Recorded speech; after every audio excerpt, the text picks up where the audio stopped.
Hello and welcome back to another video. Today we're going to be working on this. I looked all over the internet, all over YouTube. There is not a video in sight or sound for how to replace a torque sensor on an Aventon e-bike.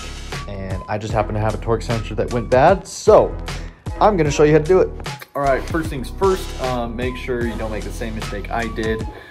You don't want to order the BBT 19.2 tool from Park Tool to remove the torque sensor because this is not big enough to fit over the axle. Most other e-bikes it fits, this one it doesn't. So what you need to get is the BBT 9. This left pedal crank is going to loosen. So we're going to turn it this direction.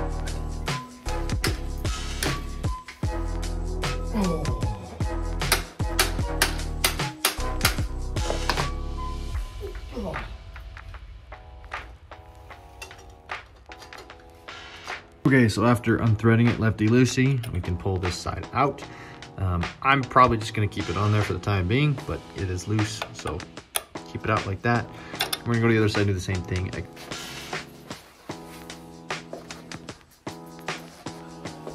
8mm, remove this bolt, get the chainring out.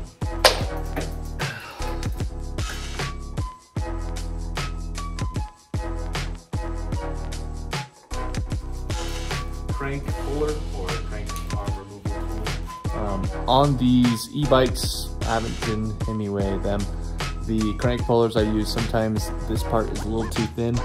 So what I like to do is use a washer to give it more surface area to push against the axle so it doesn't strip the threads. The threads for the crank arm, they are not reverse threaded. I've actually found going little increments at a time ends up being faster in the long run to remove a crank arm, just so you can get more leverage. Removed the right crank arm, which wasn't too bad. It was actually easier than I expected.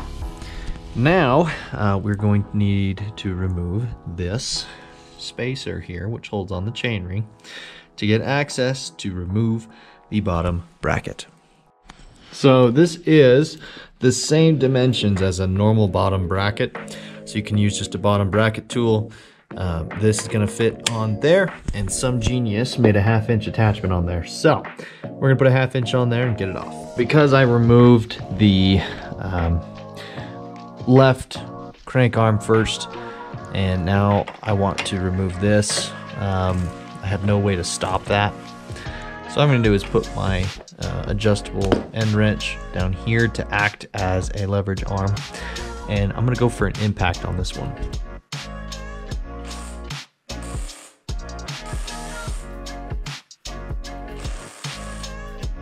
Review, ended up having to use an impact here. Just use that bottom bracket tool. We're going to, it's reverse threaded, pull that off. Now I have access to pull this chainring off, just like that. We're going to set that aside, and now I can remove the right side of this bottom bracket. Just get going. This is the side that actually threads into the frame here.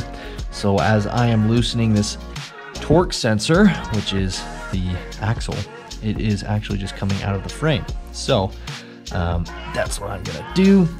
And before I go too far, I want to make sure to get it unplugged. So I'm gonna do that. So here it is. And now I know why the pedal assist sensor didn't work. And that's because one end of it's down there and the other end of it's right there. So that makes sense. I don't know what caused that, if I'm being honest. That's just unfortunate, really. Well, at least I know. This now should be a lot more pleasant to watch for you, hopefully, because beforehand I was doing a really bad filming job. So now you should be able to just, all right, 3mm, take these 3 bolts out. Look at that. I went back to the method of pulling this through. Basically, I'm going to take my replacement torque sensor here on the right. So I'm actually going to put the torque sensor in. I'm gonna first put this wire in, then I'll put the torque sensor in. It's going to be to put this, fish it through somehow. So we're gonna fish it through that hole. Oh my goodness. All right, so to not make the same mistake as last time, the key here is going to be to not rip the wire out, which is exactly what happened to the last one. You probably didn't see that. Basically, I had to push the torque sensor in without shearing the wire. And how I did that, I had very gentle pressure, and I've just been inching the wire along as I have been putting it in. I had to loosen the right side of the axle so that when I installed this side of the nut, bottom bracket nut, it wouldn't spin the axle to where it would shear that wire. I think it just had to do with surface area, but better to be safe than sorry. So I'm gonna install this first. As you can see, that wire isn't moving as I'm moving this. Beforehand, it was grabbing it and moving it.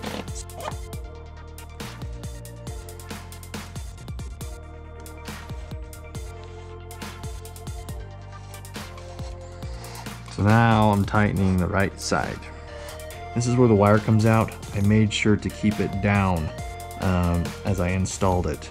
And I kept track of that with the orientation of this axle here.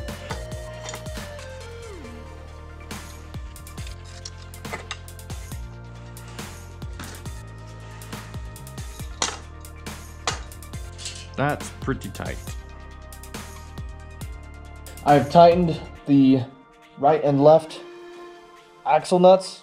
So now I'm going to put on the right chain ring.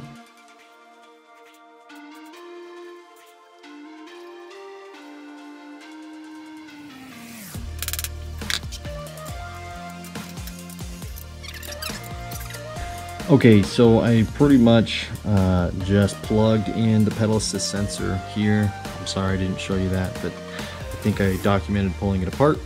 So I just put this mounting bracket back on. I'm gonna put the 3 screws in. I did already turn it on and test it. It's working. So from there, I'm gonna put this back on and I'm gonna put the left crank arm back on, and this bike should be fixed.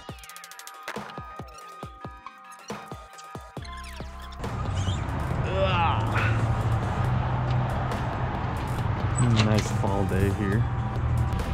Hey, it's working. If I put more pressure, if I start pedaling hard, it starts working hard. So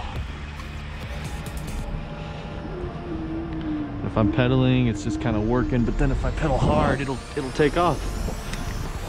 What do you know? That concludes this video replacing an Aventon torque sensor. I'm sorry the video is a little scattered. Like I said, I moved from my iPhone to this GoPro, so hopefully it made sense. But if you want to see more content like this at Charged E-Cycles, we're always fixing bikes, new projects. We also have our own line of bikes, so give us a look and follow. Thanks for watching.